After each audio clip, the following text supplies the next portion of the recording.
Thank you very much for being here, Dr. Tindale. Please take it away. Can you see my screen? Well, this is very good. Screen's working. All right. Well, thank you, everyone. And it's nice to see people so early in the year interested in this. Now, I would, you'd start with the usual, not the usual, but slightly different qualifiers. This is very much the outline of research that I'm interested in doing, and there's some talks I'm going to be giving later in the spring, and this really is the sort of template for those talks, or the blueprint. So there's a lot happening in this talk, and it doesn't have the organizational flow that I'd like, but anyway, we'll proceed with it. Let's see, is it going to work for me? There, okay. So I have an introduction, yes, and then these are the components that I'll look at. So the Emicist and her dilemma, who is the Emicist, the argumentation, how is argumentation related to this particular problem? Because obviously it's an issue that's arisen in anthropology. And the review from Mars Revisited, because I talked about something like this many years ago, and then look at some contemporary responses to a long-standing issue. Shift to the what I said I would do in the abstract, which is look at ethos and ethics, and then draw some conclusions and point towards some future research. So that's, and there's reference. Oh, I don't have the references. Anyway, there are references. So Claude Lévi-Strauss, every civilization tends to overestimate the objective orientation of thought, and that's something that's apropos of what I'm looking at here. So there are really two strands of inquiry that the emic and etic debate encourages. One involves the epistemic, that is, as we ask how we can know what beliefs and values are held in a system different from the one in which we operate. And the other strand is the ethical, involving how we should act towards those operating in another system. The important thing to note, I think, is that the interactions here that interest me, they are not what might be called standard, although they do remain normal, and that's a reference to Vogelin and his notion of normal and not normal. That is, they are not between those with whom we are most likely to interact argumentatively, as Michael Gilbert has indicated, calling these people familiars. Those we, those we interact with, as he says, in the largest sense. As I mentioned in the abstract, the most extreme kind of non-familiar is the one confronted outside of one's own culture. So on the other hand, in one strict sense, intercultural or interculturality means already inhabiting another's cultures. Marilyn Stratham, the anthropologist, makes this point. So this is not a new issue for us. We have already overcome the problem of border crossing, and we continue to do so. The question is how we do this. And another question is whether anything has been lost and continues to be lost as a price for the success we have. As scholars of an interdisciplinary field, we are relatively familiar territory.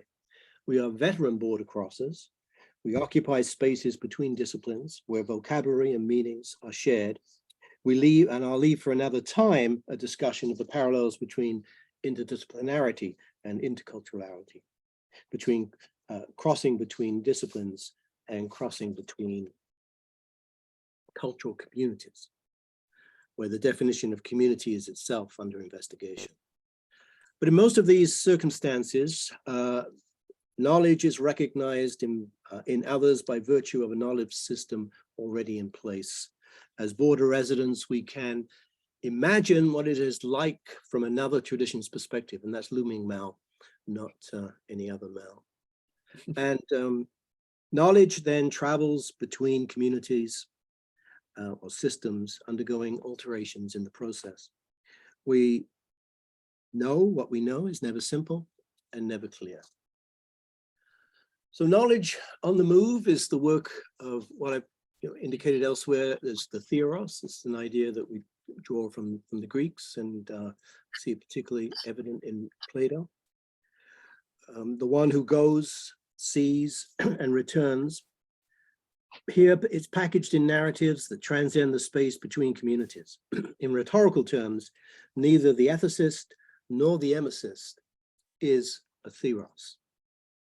Neither simply goes, observes, and returns to tell what they've seen.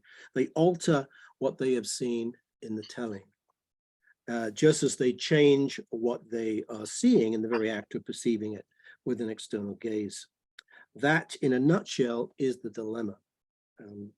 To avoid the problem of speaking for others, we must find ways to let them speak through us.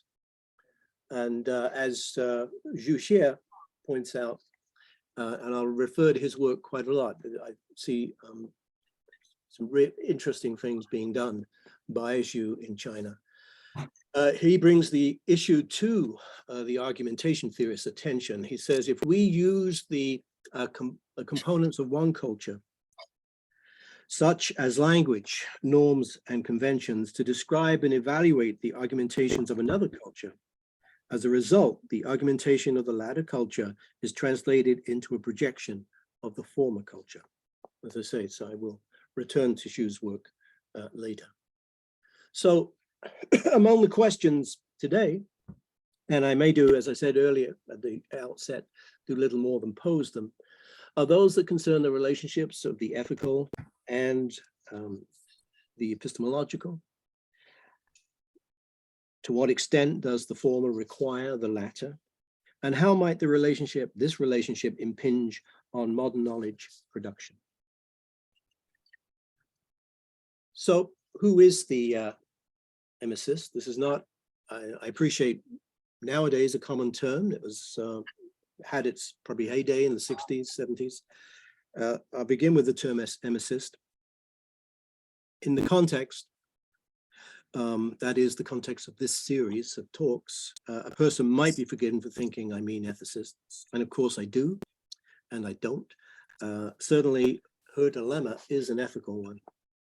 Like the ethicist, the term emicist is derived from Kenneth Pike, with his identification of etic and emic as two perspectives the anthropologist must take towards those who are studied, approaching them from the outside, as it were, or from the inside. For Pike, analyses from the etic standpoint are alien in view, with criteria external to the system.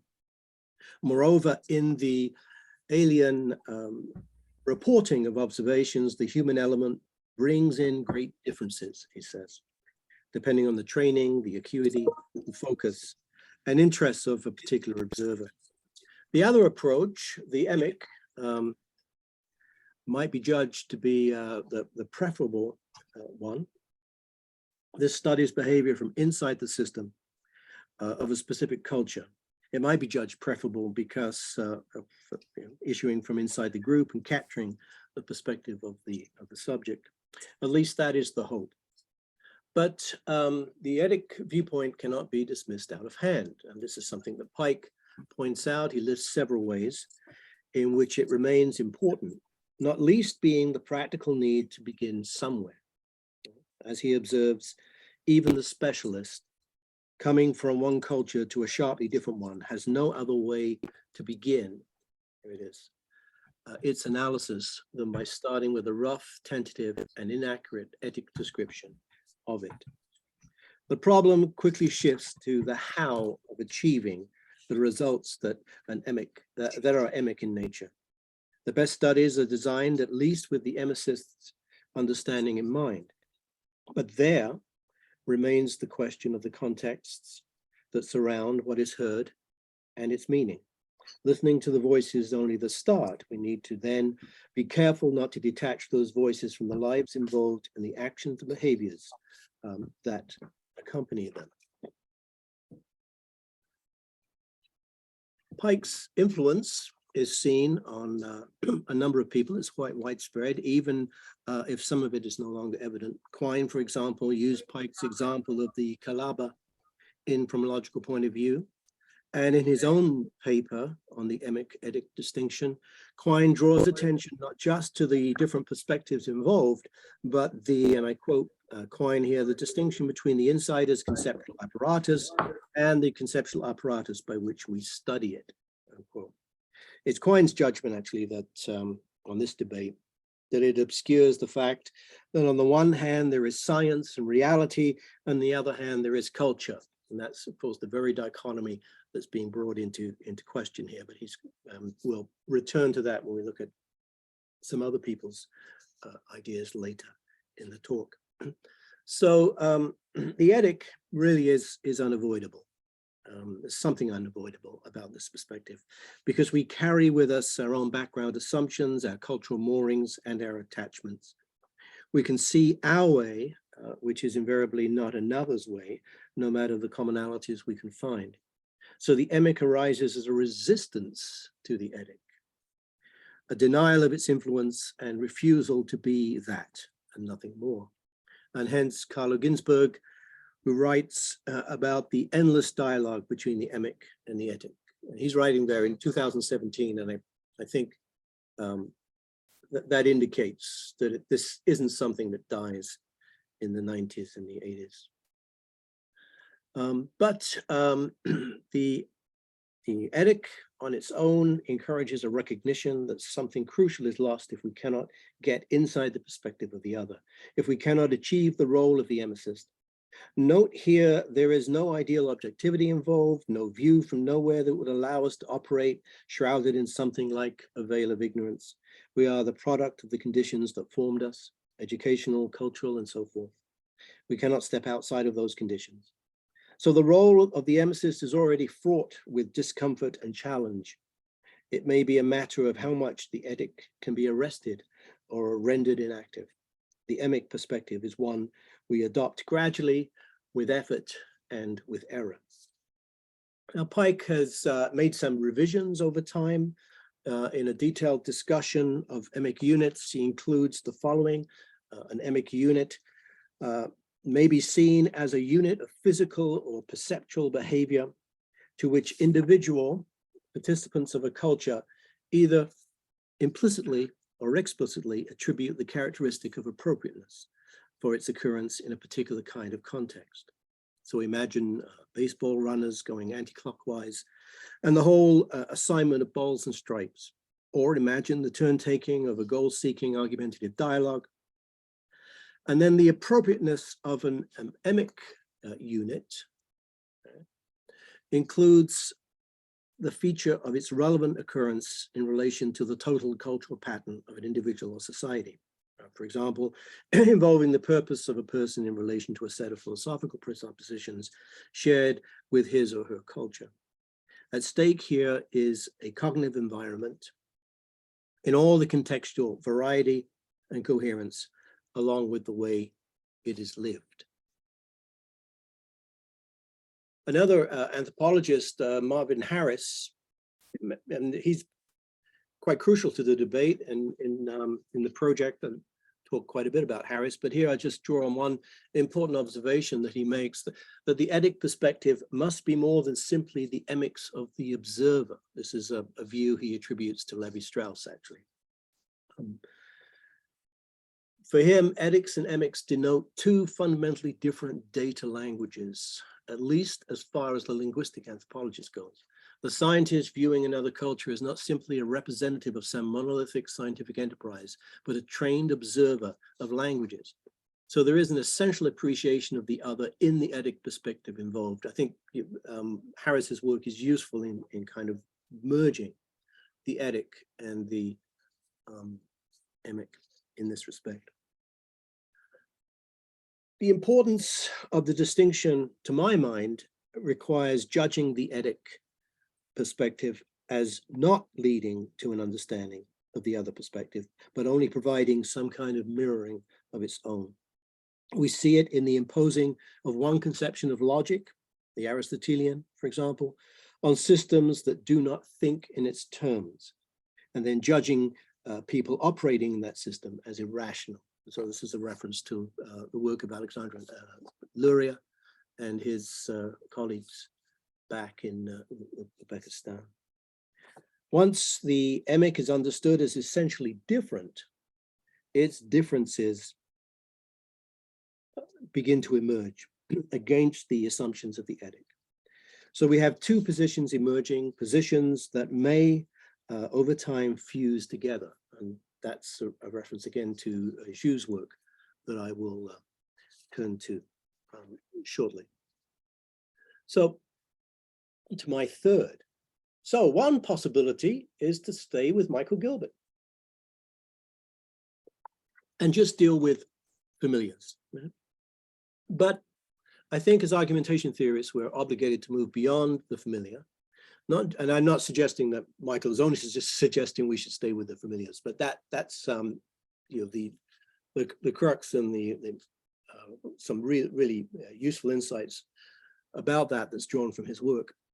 But if we're obligated to move beyond the familiar, not just because of the problem that Zhu has alluded to, but also because there is something to learn about argumentation itself if we do so.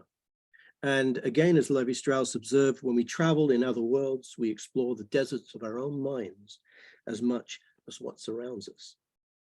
When we cross cultural borders in pursuit of understanding argumentation, it is not just our arguments that we take with us, it's also our way of arguing. Taken as an example of the Etic dimension, a category like that of the reasonable person. I will come back to this later as well. It stems from a perspective that judges reasonable in a specific way, you know, the legal way, perhaps. And we could consider other concepts framed through the Eticist lens, like reason or communication and selfhood. So that's Lumen Mao again. Argumentation theory recognizes our obligations to others. This whole series of talks is in some way predicated on that recognition.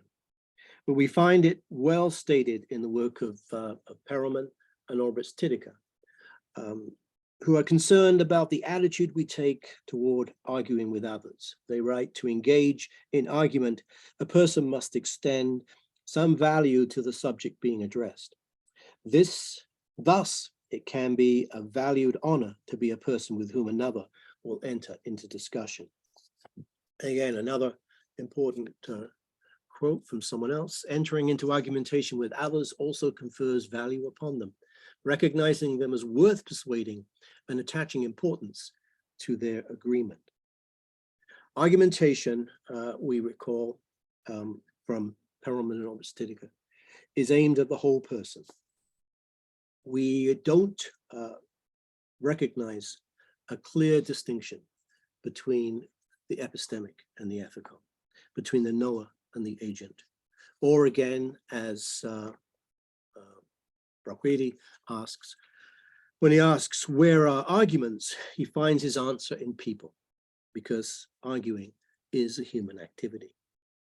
So on these terms, it's important that argumentation not be seen as a practice aimed at changing the other on the arguer's terms, but of providing the opportunity for others to change on their own terms. The common language is judged an indispensable minimum for argumentation. And that's Perelman and Orbitz Titica again. But that's not enough, as they point out in their foray into Alice in Wonderland. Important here is, and I quote from them, Alice's wish to enter into conversation with beings of a new universe, unquote. And this is where we find ourselves. Oh, I had that. Good. Anyway, this issue that I'm addressing is a version of the one I addressed in the discussion of the Martian perspective back in a 2004 book.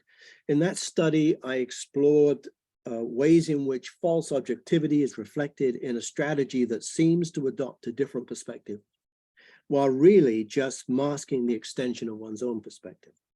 The Martian point of view, so often claimed to be known in a way that just happens to support the position of the knower, is an allegedly alien perspective. Even someone from a completely different environment can see what is wrong here. But of course, what is wrong is simply what the speaker judges to be wrong, and the Martian perspective is empty. And certainly empty support for a position which may lack much else. The Martian is a false emicist propagating the etic perspective of the arguer. But the new question to ask is how the Martian could come to judge what is wrong in the first place. If he or she views things like me, then the alien perspective is missing.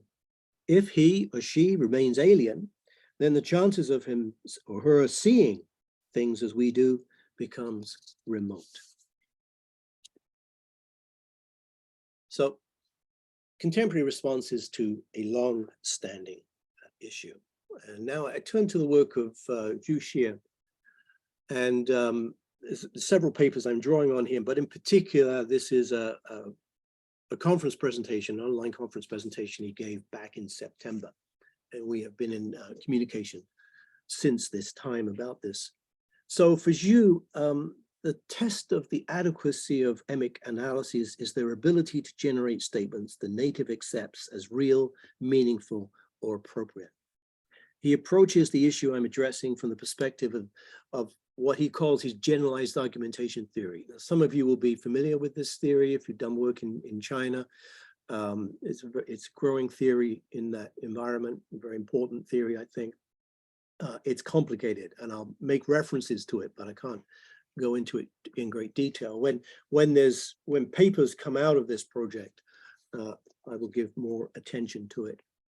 But briefly then, the generalized argumentation is a sequence of argumentative actions aimed at persuading opponents to adopt a certain attitude towards some viewpoint.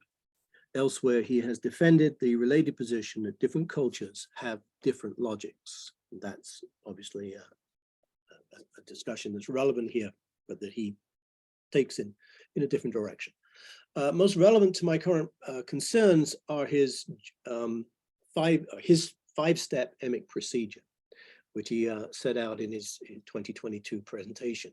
So these are the 5 steps. In the first step, he says, describe the knowledge, beliefs, values, customs, and social norms of a certain social cultural group to which the locally reasonable audience belongs. Now, footnote there, according to Zhu, a locally reasonable audience is one that, I quote, holds the norms of the community in his or her mind.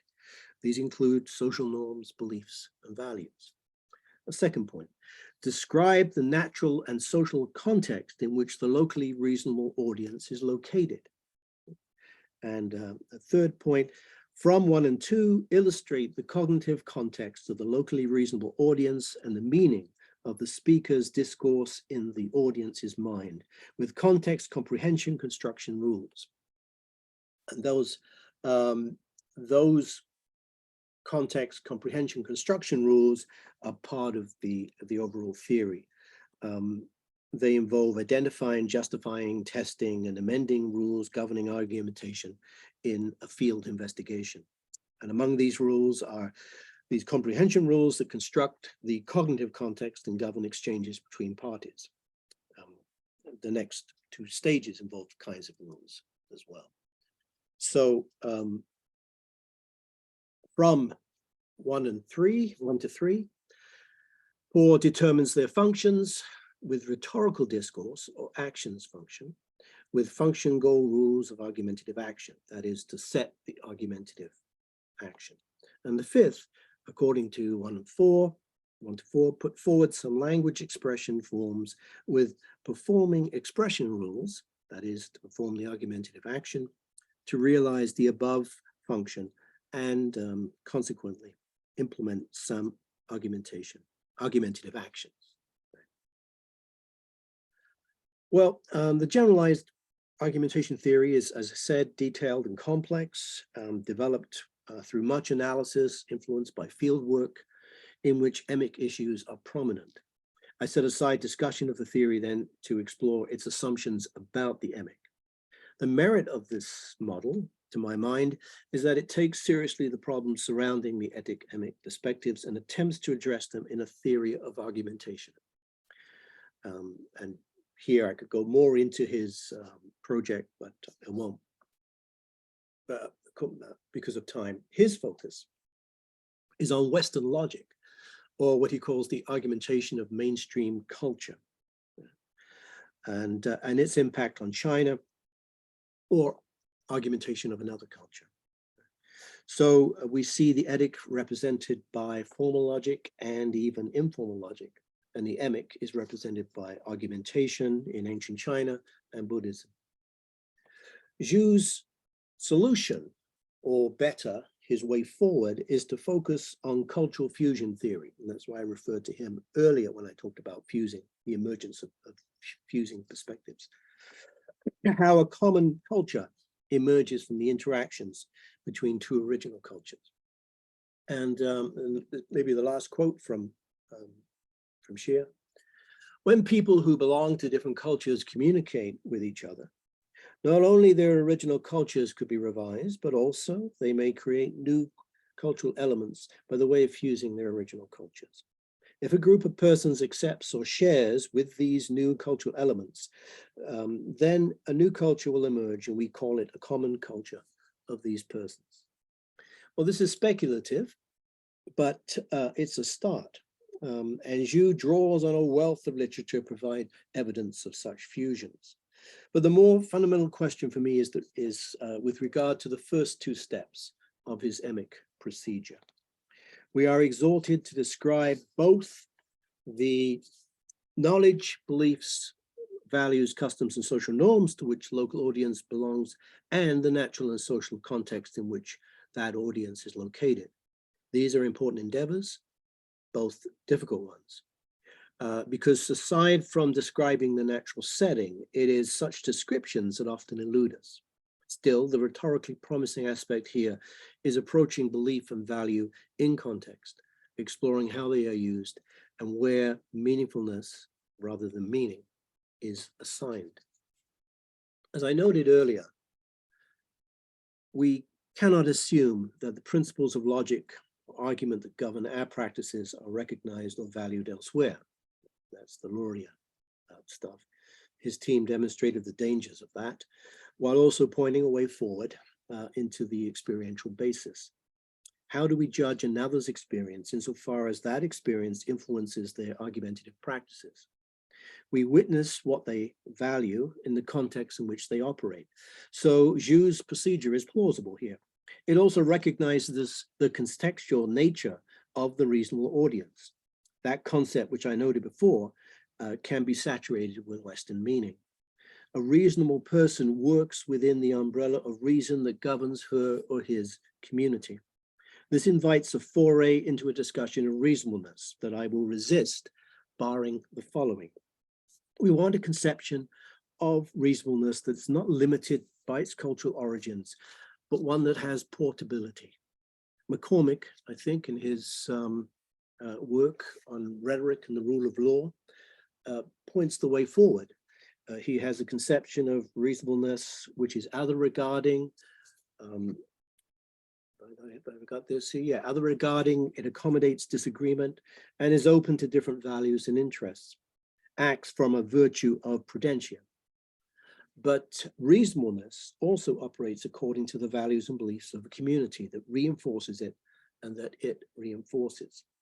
This is Zhu's insight, I think. From there, he builds the rules of argumentation to meet the goals in force. So with that introduction, I turn to the key. No, this is the next part, but it's all contained here. So let's pursue this further by considering the matter from the perspective of ethos in the etic-emic debate, setting aside discussions of logos, which might be rehearsed in these contexts, or pathos. Because here with ethos, the ambiguity of ethos announces the ethical, because of the attention it gives to character and the common root of both terms. How should the arguer appear to the other in a manner that treats the other as a subject of worth? Because the ethotic involves the way an arguer constructs her or his appearance in the argumentative situation. We recall Aristotle's neutral discussion of the means of rhetoric, concerned to consider both the positive and the negative, because he essentially opts for the positive by presenting the rhetor in a way that cannot involve exploitation of others. That is, as a possessor of practical wisdom, that's the kind of thing that I think McCormick is talking about, of goodwill, eunoia, and virtue. Of these three, it is goodwill, eunoia, that is the most other regarding.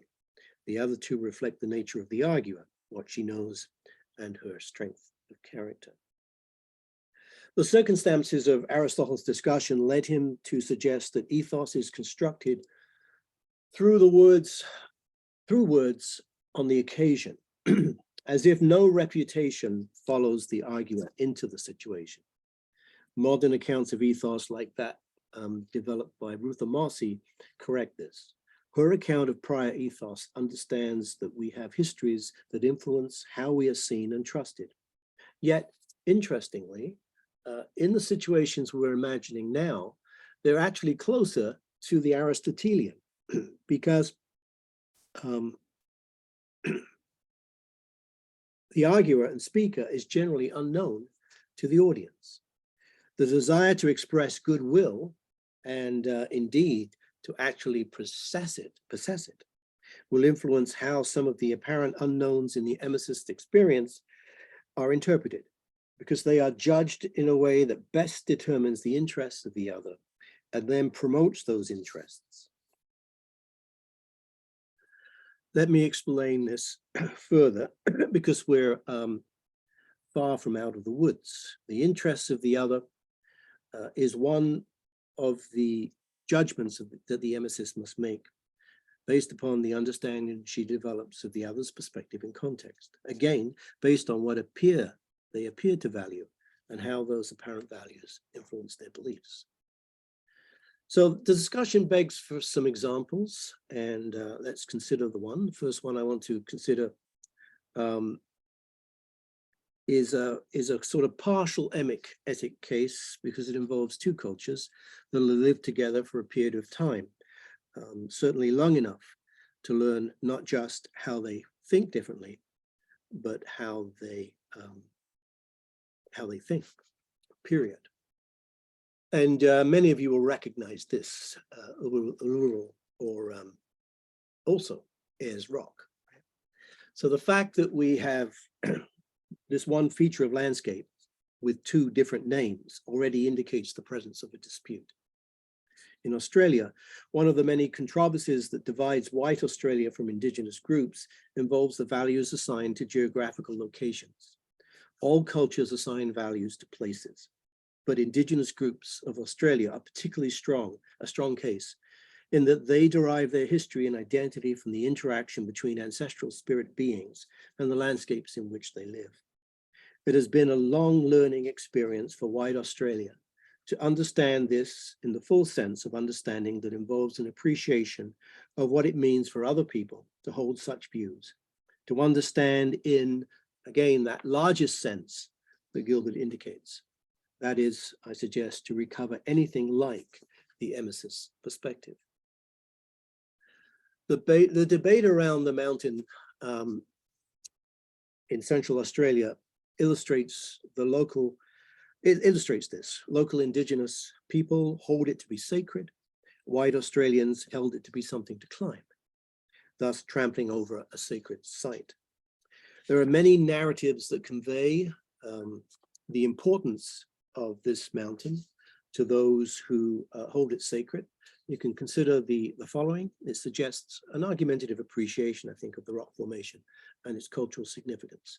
So here, this is a quote from one of the narratives involved. Lunkata was one of the ancestral beings of the indigenous Anangu. A greedy and dishonest blue-tongued lizard. He came to Uluru from the north and stole meat from emu. When emu pursued him into his cave, Lunkata pretended to be asleep. This made emu very angry. Emu made a fire that rose into the cave and the smoke, blocking Lunkata so that he collapsed. Today, elders can point to a large blue patch high on Uluru, marking where Lugata's burnt body rolled down and remained. One of the indigenous custodians of the rock, Pamela Taylor, draws a conclusion from this story. Don't steal. He did bad things by going around stealing. That's why we tell children not to go around stealing things, because they will get a punishment like Lugata. This is her, she's being interviewed on BBC. The language of drawing a conclusion indicates that this works argumentatively, I think. The ancestral beings that have been infused with the landscape They're still there, detectable in crevices and reliefs, colored veins and water sources and so forth. The Anangu use the stories to teach lessons to their children, but those lessons, like the lessons drawn from the fables of other places, gain their power from the belief structure that underlies them and gives them their authority.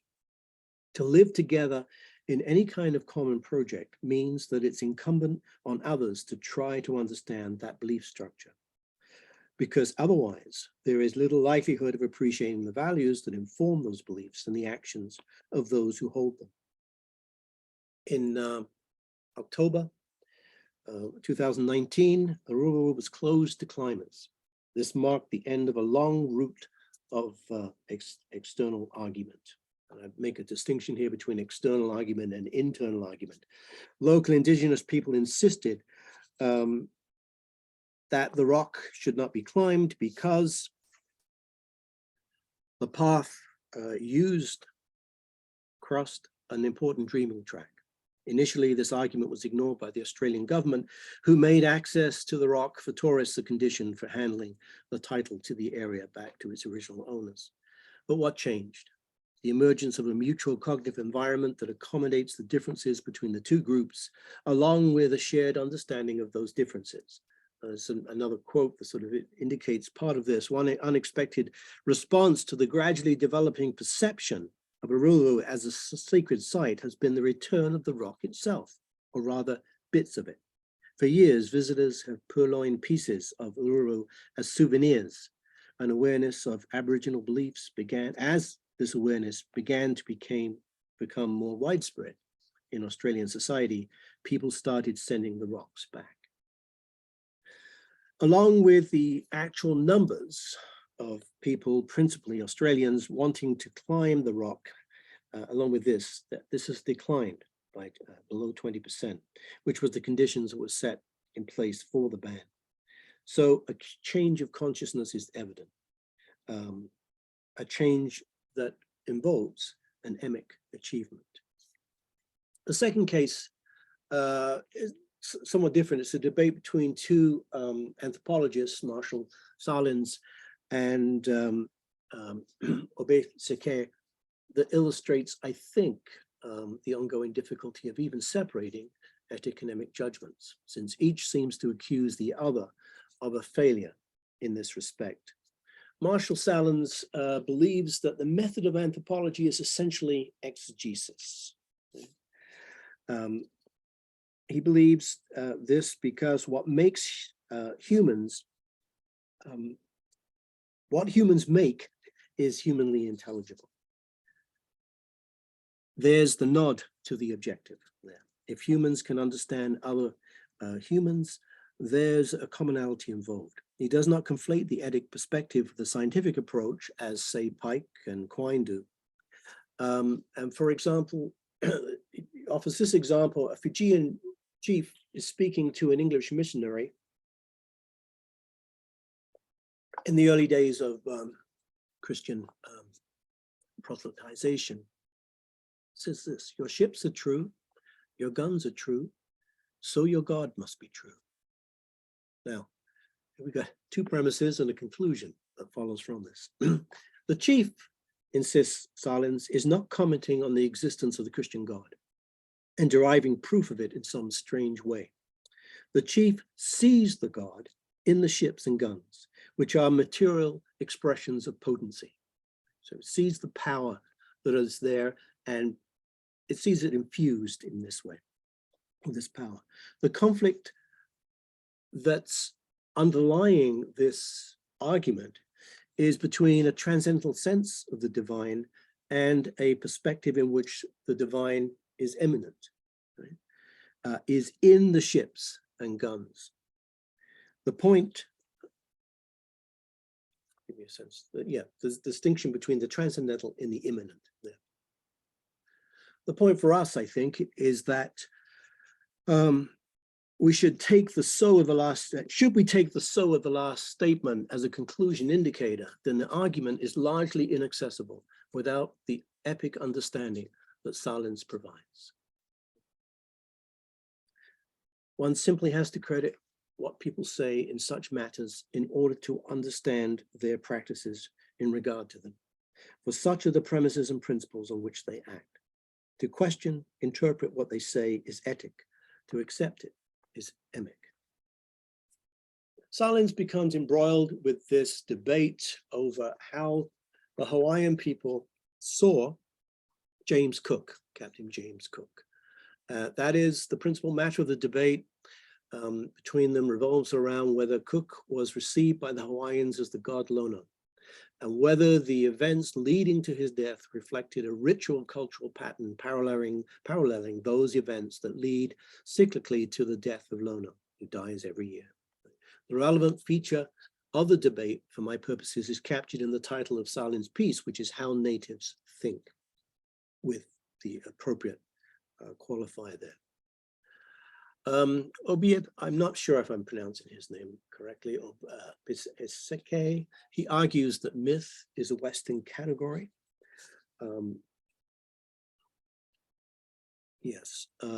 Rarely existing as a category of conceptual or conceptual term in other cultures. We apply it as suits our purposes, and thus, on the terms under discussion, it would be etic. Silence reads the empirical world through the mediation of cultural values through consciousness that is also culturally constituted. But this is judged naive because it denies the physical and neurological bases of cognitive and perception entirely. Essentially, there is an objective reality, a rationality, which must govern emic interpretations. Silence attempts to read the Cook events emically through Hawaiian eyes fails. This reflects a universal practical cognition that Obisaya Care has explained earlier. The notion, this is a quote from his work, the notion of practical rationality sketched above, I believe, links us as human beings to our common biological nature and to perceptual and cognitive mechanisms that are products thereof. These perceptual and cognitive mechanisms are not culture-free, but neither is culture free from them. The fact that my universe is a culturally constituted behavioral environment does not mean I am bound to it in a way that renders discrimination impossible. Silence counters this. He sees it as a form of Western epistemic murk. I should put that in quotation marks because it is a quote. But more usefully, I think he notes that the difference at stake is between the natural and the rational empirical, which unite human beings, and the cultural and symbolic, which presumably divide them. On these terms, it is through a shared human sense of practical rationality that the Hawaiians are to be known and understood. This is the rule of the etic.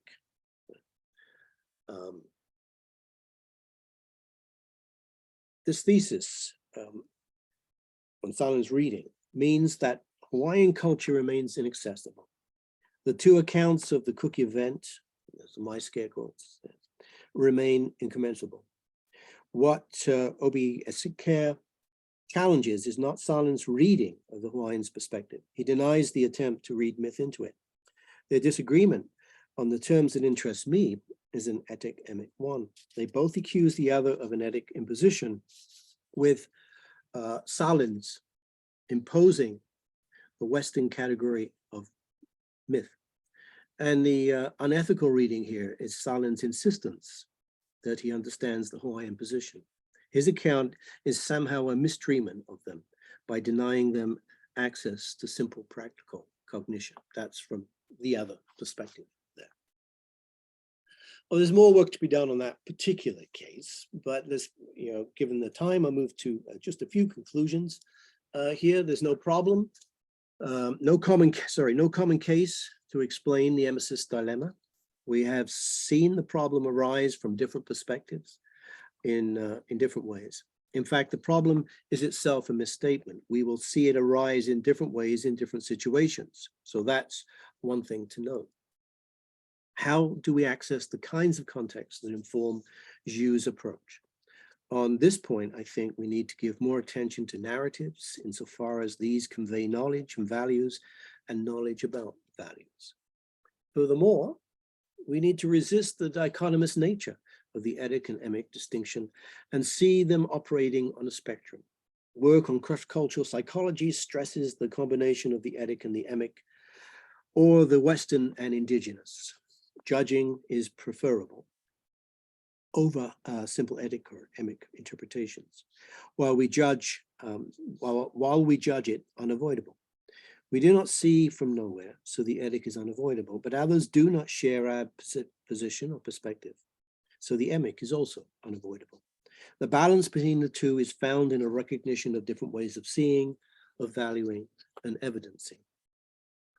In some cases, as we've seen, we will misread without a prior detailed attempt to understand the values and percepts that inform the conceptual thinking of others, hence the Fijian king. In other cases, the difference lies in not so much believing what they say, but believing that they say, and not trying to recast what they say in terms that are more accessible to us and make sense under our system of rationality. We have crossed these borders before. To us, we have crossed these borders before, and one of my points is that the building of cognitive environments on the borders has not been a matter of one-way traffic, but a further way of seeing together. That's drawing from Zhu's work. So future research, I think, will involve exploring work with more cases, of course, but exploring work that goes beyond the etic-emic distinction, as Mao suggests we should, but from the perspective of argumentation studies, which he doesn't suggest. Moreover, this problem in turn encourages us to reflect on our own locations and the assumptions of understanding that underlie them. Can we come to know our own interactions better for struggling to interact with those who are most unlike ourselves? Do more of our biases come to light when we reflect on the Emicist experience? Thank you.